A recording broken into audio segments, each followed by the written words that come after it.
Hey guys, welcome back to Overtime Arcade.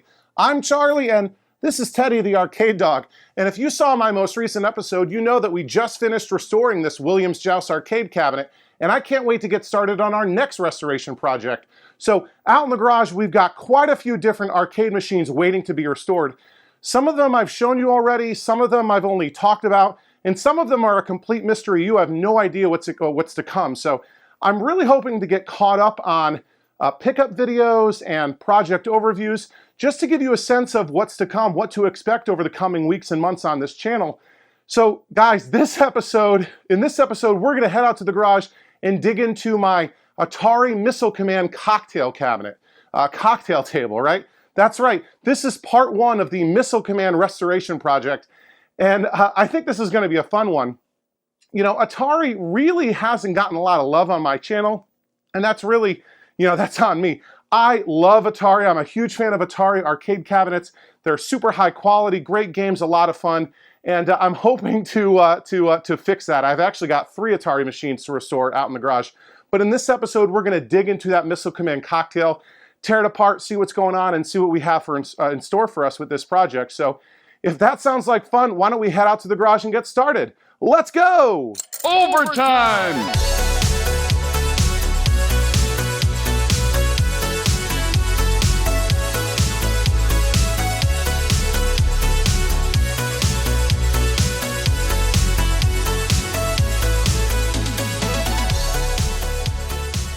All right, guys, here it is. You've heard me mention this before, but I've never shown it to you. This is my Missile Command cocktail table. I actually got this, wow, has it really been 3 years since I got this thing? And it's just been sitting in my garage ever since, waiting for me to find time to work on it, and just me neglecting it. So yeah, figured I'd tear into this thing and take a look at what we got. And and this video is really just going to be a teardown and overview. But yeah, Missile Command by Atari, a relatively early color game, released in 1980. I got this for an awesome deal from fellow Clav Forums member Baraka Wins up in New Jersey. So thank you, thank you for selling this to me. Yeah, and like I said, I got a great deal on it because I think he was looking to get the space back. And cocktails tend to be relatively unpopular because they've got smaller monitors and they take up a ton of floor space, especially because you have to have people sitting on either side, so you can't just put this in a row up against a wall. But yeah, I was looking for a Missile Command for a little bit, and this was such a great deal. It is complete. It doesn't work. Or it doesn't work correctly. I'll show a quick photo here of what it looked like in the original listing. So as you can see, the monitor comes up, but we don't have a correct picture on the screen. So I think that's probably a board issue. And yeah, Missile Command is notorious for having flaky boards, typically RAM issues and socket issues, and ROM issues, and it's got a pokey, and the CPU can go bad. So we'll see what's going on with this. But yeah, just wanted to show you quickly what we're looking at on the outside. So player 1 actually sits over here. And Missile Command, if you're not familiar with it, a bit of a Cold War theme. Basically, you command 3 missile interceptor bases, and you're trying to shoot down enemy ICBMs that are coming from above, trying to destroy your cities. You're trying to protect your cities from those incoming nuclear bombs, basically.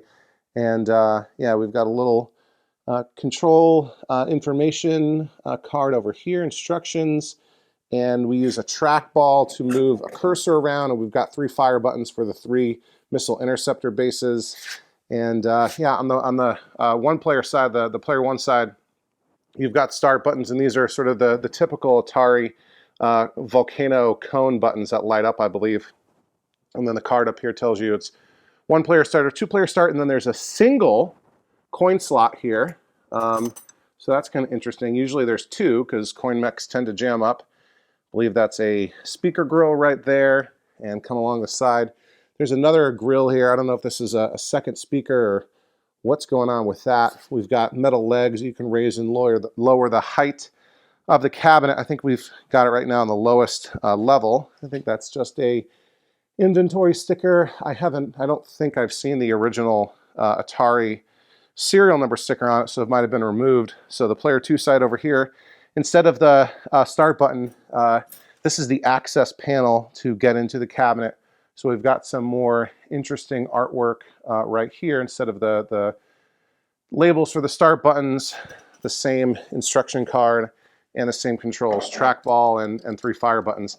And I think this is the original trackball, and the one on the other side is a replacement, just because this has much less of a gap between the ball and the control panel itself. So yeah, I've got this thing kind of on this cart that I paid way too much for, and now just get the little furniture dollies. But yeah, let's we set up.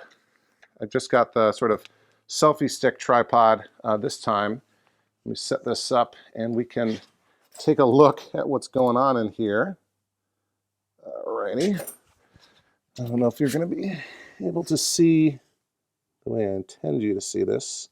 All right, so right low to the ground, and this is a little, I guess, shackle here that's a replacement.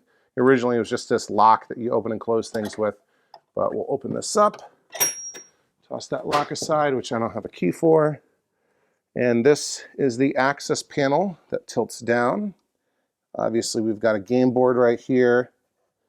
And I thought it had a little sticker that said tested and working. Okay.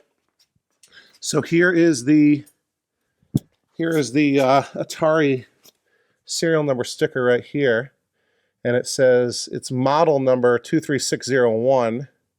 Serial number 1773. Okay. So I don't think they made a ton of the cocktail version. They made a lot of the uprights, and oh, you couldn't even see what I was looking at. Not so many. There's the serial number sticker right there. Not so many of the very few of the cockpits. There's sort of a sit-in cockpit, which is sort of neat. Let me back up a little bit. Maybe you can see a little bit better now. But yeah, that's sort of the whole machine in there, and it's all packed in. It's all really tight quarters, so there's not much space to work with. There's 2 latches inside, kind of like the latches on a control panel and an upright cabinet. And there we go. The top lifts up. Let me show you what we're looking at up here. So yeah, that top hinge lifts up, and we've got our little dinky 13-inch monitor here, and it's got some, I believe that, what is that? That's not Missile Command burn. Interesting. Says copyright 1980 Atari. So is this maybe Centipede burn, perhaps? And yeah, we've got a speaker there and no speaker over here. So I guess that's just a vent sort of grill. So 1 speaker on this side, obviously mono sound, wiring for the buttons. And yeah, why don't we start taking this apart? So rather than firing up this game when I know it's not working properly, instead of doing that and risk, damaging the game further, what I like to do in this situation is take everything apart and test things individually, test them independently, each system independently, and then from there figure out what needs to be fixed before putting it all back together. So I think in this episode we'll just take everything out and take a good look at things.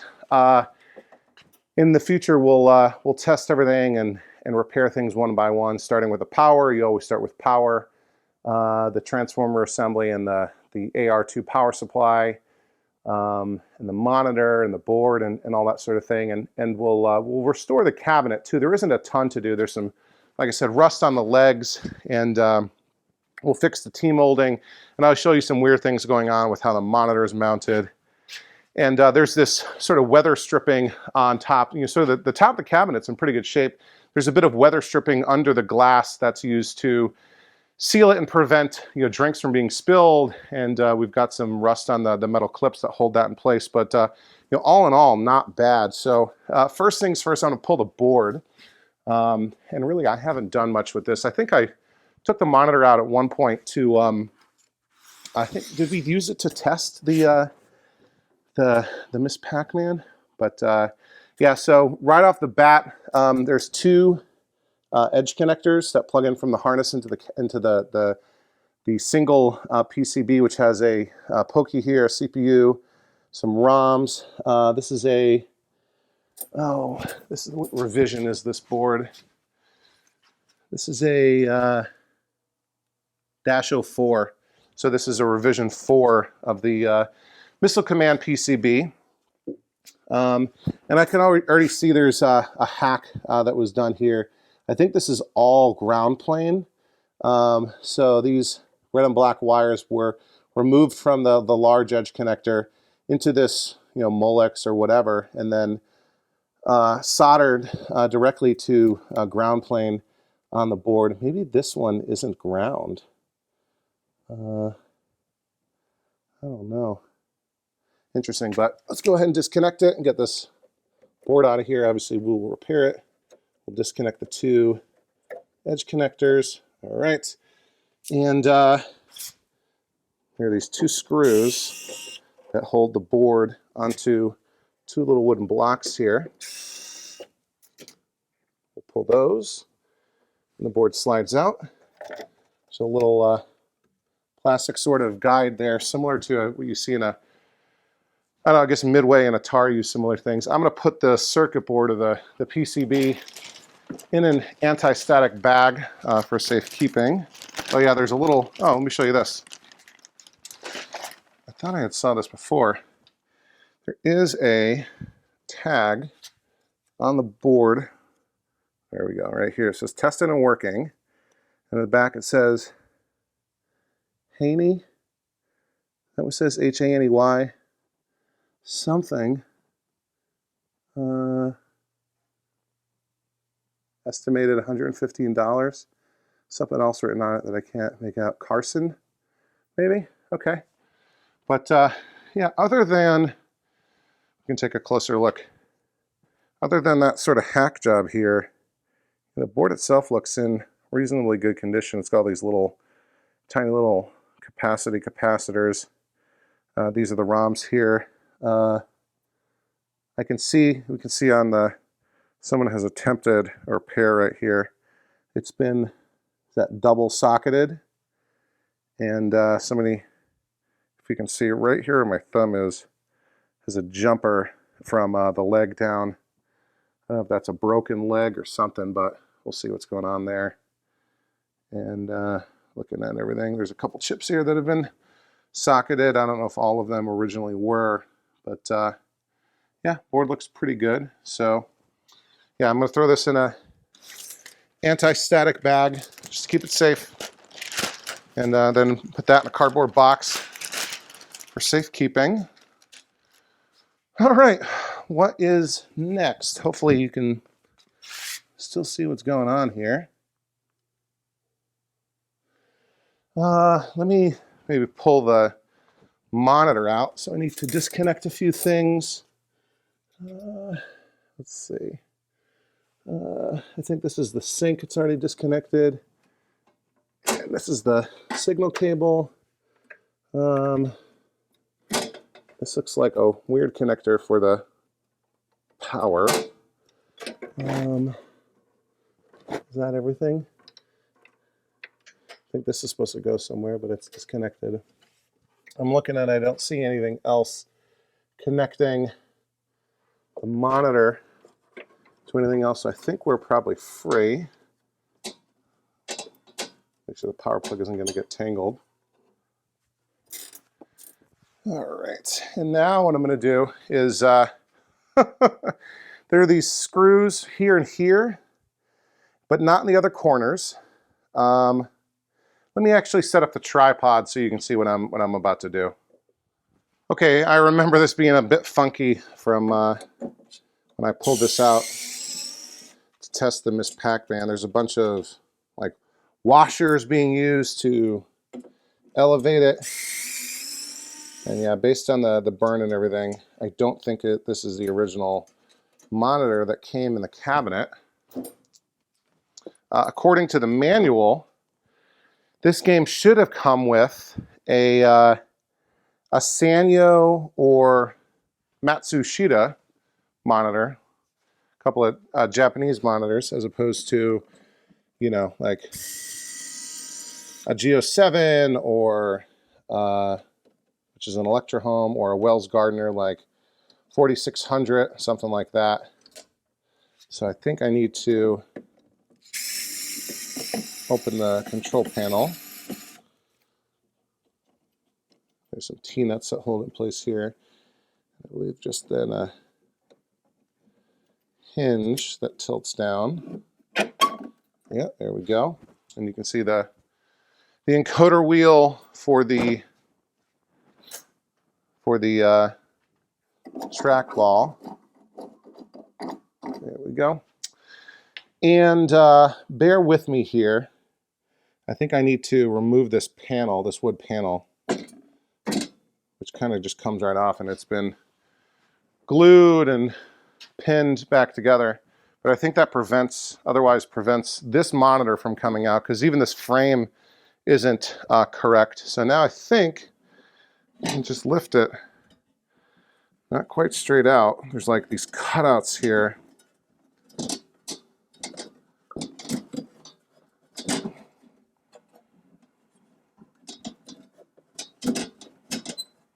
Pull these washers. Got 5 washers used to prop that side up. And let's see. So I think otherwise there's like 4 on this side. So otherwise I think the neck would like want to come down and crash sort of into the, there we go. It's a tight sort of squeeze. All right, here we go. Put this down over here just for a second. So yeah, like I said, that was not the original monitor. So like even the frame here, there's like these, let me show you, these like notches sort of cut out on all 4 sides really to allow the monitor to even fit in here, or the frame. So here's the monitor over here, and I believe this is a Geo 7. Someone's written on this sticker, says 4 13-inch table is what they wrote on it. And what's interesting is that right here it says Vision Pro, but I think that's just the frame. And I think this older monitor was mounted in the frame. And I'm just looking for something that I'm pretty sure, just based on the look at it, it's the Geo 7. I know usually there's like, this says, can you quite make that out? I think that says Geo 7, but all right, if we tilt the monitor on its side, it says Geo 7 FBO, which is what I thought.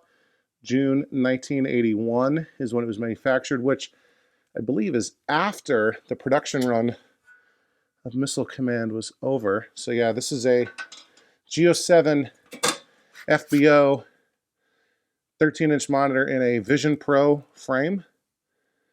Quite the matchup. So yeah, but that's fine. We'll get this thing fixed up and mounted securely into the cabinet. So let me put this monitor off to the side. With the monitor out of the way, obviously we've got a lot more room to work in this thing, but that's relatively speaking. So got the test panel over here. I think that's the test switch, and it's just like, that must be the volume control, volume knob. We got our coin box here, which is full of nothing but rust, and there's nothing inside that. This has its own little sort of place where you can put another lock. And let's see, it goes to the controls. Where's this main harness come to? Look at all this wire nuts, and there's a missing ground. That's great. What should we do? Maybe pull the AR2 out of here. So we've got, whoa, that's falling right out of its spot. Pull the one Molex. Man, it's like not connected on the bottom. 2 Molex connectors. There's 3 more up on the top. And what's that? Oh, my monitor washers are falling. Let's put these over here for safekeeping. Okay, can you see what I'm doing up here? No, and I gotta like, maybe I can do this one-handed. Pull these Molex connectors from the AR2. Oh, come on. All right. 1, 2, 3. Oh man, I don't really want to wiggle them. There we go. And this is in here with 2 screws. Don't like doing this one-handed, but otherwise you can't see what I'm doing. All right, pull that screw out, and this one.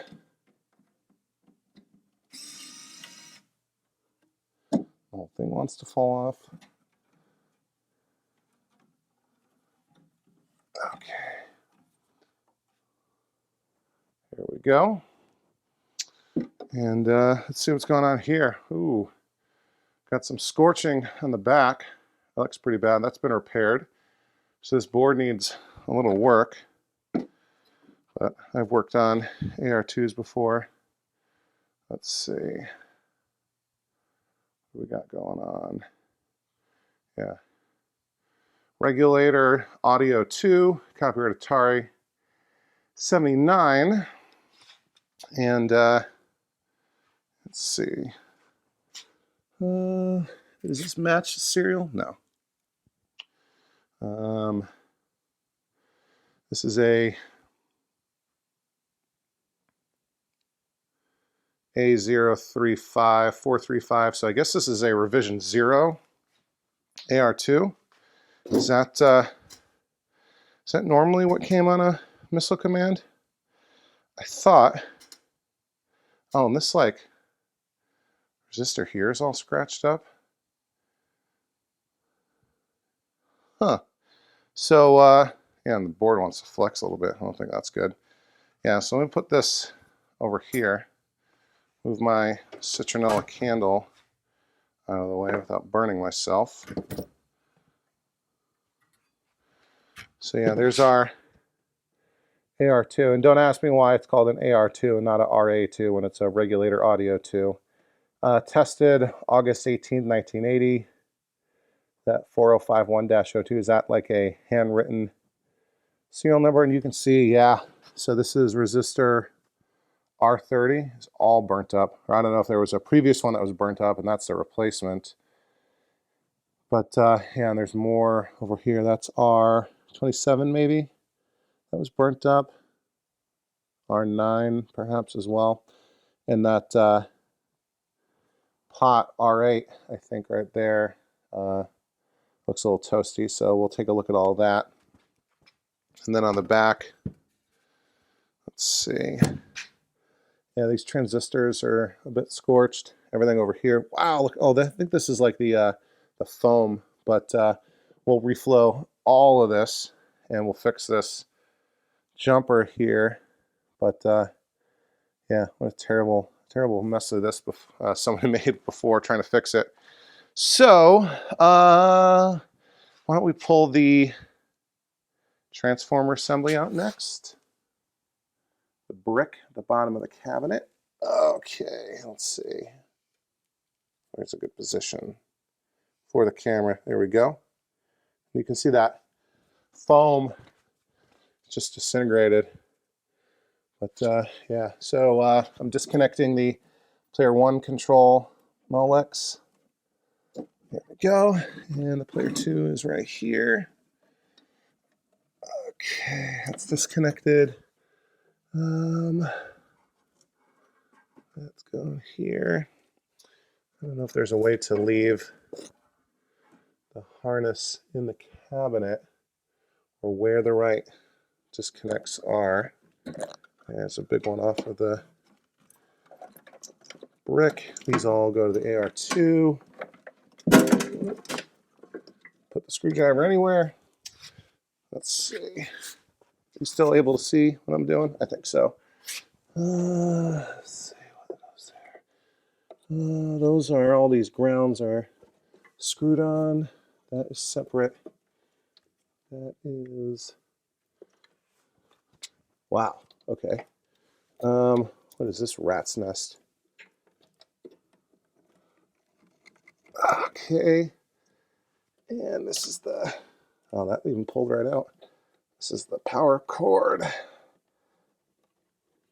Ah, come on, there you go. So, I think the only thing still connected is the ground. And do I have the right? No, of course not.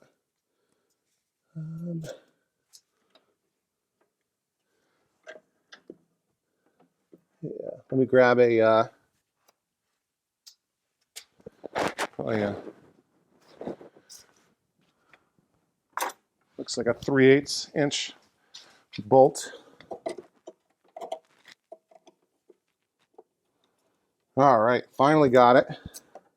What a pain that was. I don't know if it was cross-threaded or if the threads are all jacked up. Feels like the threads are messed up.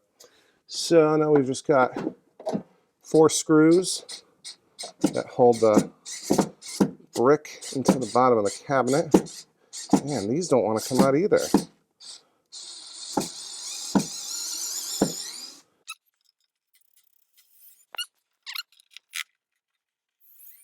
Okay, I think this thing is free. There we go. We'll pull it right out. There's the big blue and the transformer. Get this up on the workbench. Take a look at the transformer assembly over here. We've got 5 fuses plus a 6th one right here. These sort of plugs are all for different, power ratings for different regions, right? Like different parts of the world uses different types of power, not just 120 or 130 or whatever. Like in the U.S., 115. Japan I think uses 100, and Europe uses like 220 or something. So you got all these different plugs for those different standards. And main power from the wall comes in here. And yeah, I think this is goes out to the main harness. And then if we look underneath, come on, without dropping everything or breaking our AR board, we can see what else is going on down here. Okay. I don't know what these things are. Is this like the bridge rectifier, basically? This is the line filter. Yeah, so we'll get all this cleaned up and tested and make sure we've got good clean voltages coming out of this. Then obviously, once that is testing good, we'll turn our attention to the AR2 and get this in perfect working order. And let's see, we'll get the monitor rebuilt. I'm sure it needs a cap kit, and we'll see what else is going on with it. At that point, we'll be able to plug in our test pattern generator to see what's going on there, and then we'll get the cabinet all cleaned up. It's really not too bad. I've seen so much worse, and like you've seen my Moon Patrol, which is just absolutely filthy. This is really, really not bad. But yeah, we'll get everything cleaned up here. We'll make sure the controls are working properly, and the speaker and the start buttons, coin mech, I don't know, we'll have to figure out what's going on with the mismatching track balls and these notches cut out. And then we'll work on the board. Obviously, we've got all this hacked up wiring that we need to fix, the grounding and whatnot. You know, we'll test out the board before we go crazy making repairs, but we'll get everything right before we test it. And yeah, doesn't look like a whole bunch right now. Doesn't look like much right now, but eventually this will be a nice little cocktail Missile Command for 1 or 2 players to enjoy. And yeah, I'm not sure exactly what I'm going to do with this. I might, you know, I'm partly thinking about moving the Donkey Kong Jr. cocktail that's currently in my arcade in the basement. It's right next to my desk where I work from home frequently, kind of using it as a desk extender. I might move that one to my office at work to join my Class of '81 combination Miss Pac-Man and Galaga, which has been very popular over there. It'd be nice to add a second game.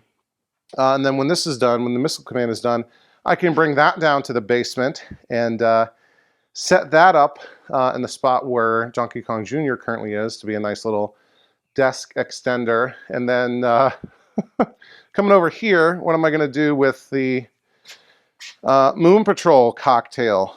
Does that go to the office? Having some, you know, cocktail games at the office, or maybe that goes to the basement and Moon Patrol goes to the office. I don't know. We'll see. But anyway, this will be a fun little project to work on. Knock on wood, won't be too bad. You know, famous last words, obviously. We'll get everything working properly, and should be the process should be a lot of fun. So anyway, I think I'll wrap that up here. Just a quick, you know, teardown and overview video, part 1 of this Atari Missile Command cocktail restoration project. So as always, thanks for watching Overtime Arcade. I'm Charlie, and I'll see you next time. Overtime!